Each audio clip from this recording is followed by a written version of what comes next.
my name's Carla and I am an Iyengar yoga teacher.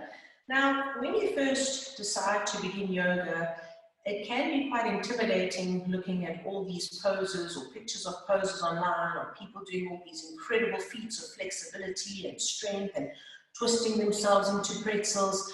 However, BKS's use of props made yoga accessible to everybody.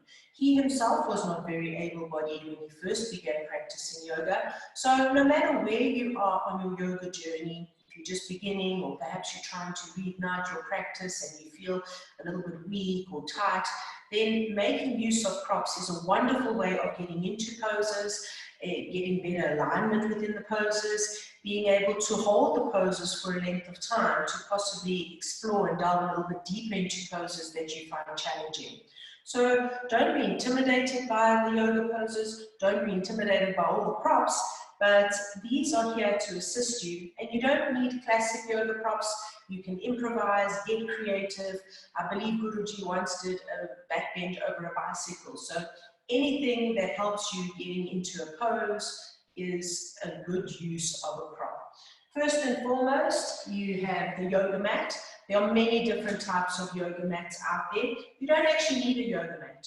Provided you're on a comfortable surface where you are able to work without slipping, then that works great. A mat just provides a little bit of softness. It provides your own personal space for your practice. And also when you are doing certain poses, if you're on a carpet floor, for example, doing a pose like Adho Mukha Svanasana, if you're slipping, then that's not going to work. So a mat might take you a while to find a mat that works for you, but a mat is a nice to have. Next up, we have straps. Straps are very useful, and yes, we do tie ourselves up in yoga sometimes, especially if you struggle with flexibility and in a forward bend you're unable to reach your feet. Then taking a strap around the feet helps you to work into certain forward bends until you develop your flexibility.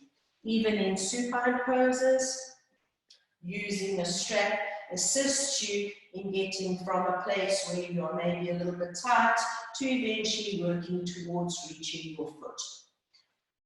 A classic yoga strap is a nice to have because you're able to make circles and loops, and using those loops gives you a grip into certain poses.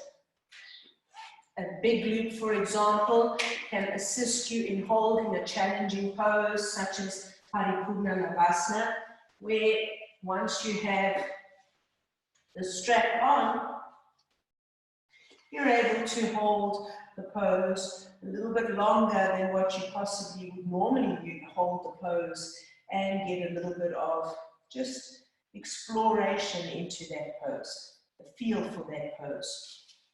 They also help to provide stability in certain poses like shoulder balance or Pincha Mayurasana, the peacock feather pose. Using a strap helps to keep the elbows in position where they normally would want to splay apart. You don't need a yoga strap. Like I said, the adjustable loop is a nice to have, but using a tie, a scarf, even the strap of your kit bag, anything will do. Look around the house, get creative, but you know, a strap is nice to have, two straps even better. Working into our next prop, looking at blankets. You don't want a big, puffy, fluffy, soft blanket. You want something that is a little bit more firm. So when you're doing poses such as Parigasana, the blanket will provide a little bit of softness for the knee, so you're not taking all the weight on the knee, especially if you have any injuries. Also for head balance, Shirshasana, you would use the blanket for a little bit of softness. Folding up the blankets gives you a nice seated support, and we use a seated support when you're unable to sit in an upright position where your sacrum comes into the body, perhaps because of flexibility or weak core, you sag quite a lot. Then having a firm support such as a few folded blankets to sit on allows that lift of the sacrum. Blankets are also useful for stacking up, sometimes when you're using shoulder balance. So we do have foams for shoulder balance. These are also quite nice to sit on. They basically are just a firm foam A4 size, and what that does is provide a little bit of support for sitting poses. It provides space for the neck and shoulder balance. They have various uses, and covering them just improves their longevity. Right, moving on to bricks. Bricks are wonderful props. You don't need to have specific yoga bricks. Again, you can hunt around the house. I had somebody in an online class using a DVD box sets, and they come, as I said, in all different shapes and sizes. These softer ones maybe don't provide too much stability. A wooden brick in Setubanda or supported Setubanda, when you are supporting the tailbone, that wooden brick gives you far better support than if you were using that soft rubber foam. This is a quarter round. If you do attend classes in studio with a yoga teacher, she might give you that when doing certain poses. It is nice to have two bricks of the same size, because often we'll use bricks, again, for flexibility. If you are unable to reach your toes, some of us curl our spine getting there, using a set of bricks gives you a little bit of height off the floor to enable you to do a forward bend with a more straight, correct position spine. They're also very useful for in lunges. So, two bricks of the same size, useful to have. One of my students even uses a tin can, a painting can. So again, get creative. And if you really are not very flexible, a bench or a stool provides lovely height to be able to get into the poses, can also give you some support for some of the standing balances. Any bench will do. That is just a little press stool. Also useful for when you are sitting in a pose like Virasana. Perhaps you have knee issues and you're unable to sit flat on your heels. A press stool also quite useful for meditation. But again, if you don't have one of these, your blankets work just as well. These are bolsters. You can hunt around the house looking for an assortment of bolsters and cushions that might be useful for you. This little cushion, soft cushion, not for support, but certainly when doing forward bends, if you have knee issues, it's lovely to be able to press the back of the knee down without aggressively locking the knee. So for forward bends, a small cushion is quite useful. Hunt around the house, bolsters are quite useful. This long, thin bolster, I enjoy using for when I do my pranayama practice. So it supports the spine, it allows for openness of the chest. When you're doing a shavasana, popping it under the knee also gives support, especially for people with lower back issues. This is a little bolster. These bigger ones are quite useful. This one is more square in shape and it's incredibly firm. So it is lovely for when you are doing forward bends, gives you that height that a set of blankets will also give. Doing supported supine positions such as Supta Baddha Konasana over a bolster also helps you if you struggle to do Virasana or Supta Virasana flat. That little bit of height assists you in holding the pose, which is where for some of us a second, maybe even a third bolster is quite useful.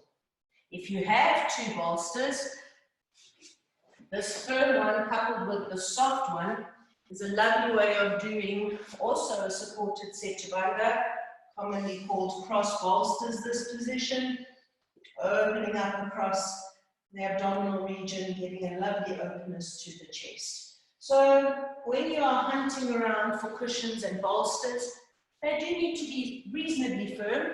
to provide some support, but any shape, any size will do. These little cushions are my new favorite little yoga toy. I call them my yoga hearts, and I use them in various ways. They're especially helpful for people with knee issues. So, for example, in Utkatasana, they provide lovely contouring for the thighs and some support for the side knee. You can use both of them together in certain poses.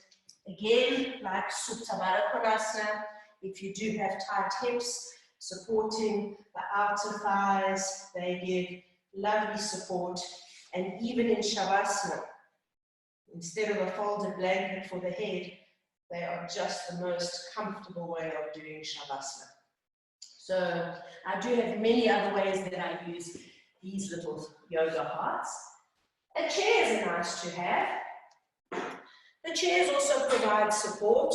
So in terms of if you struggle with flexibility, reaching the chair in a forward bend is a nice option. We also do sometimes some supported poses using the chair. You can use even a regular dining room chair. However, these yoga chairs where you can thread your body through, they're quite lovely for doing back bends. Very nice using chairs for doing twists.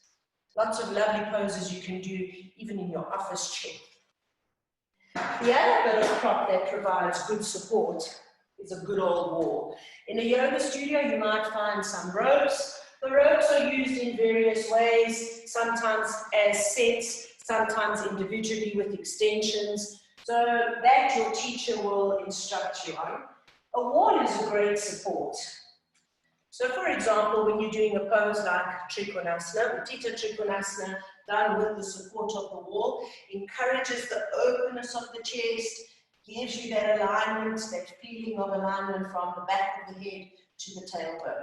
Again, coming into a pose like Ardha Chandrasana, having the support of the wall means that you can work into the pose, find that the benefit of the pose without having to hold and worry about the balance.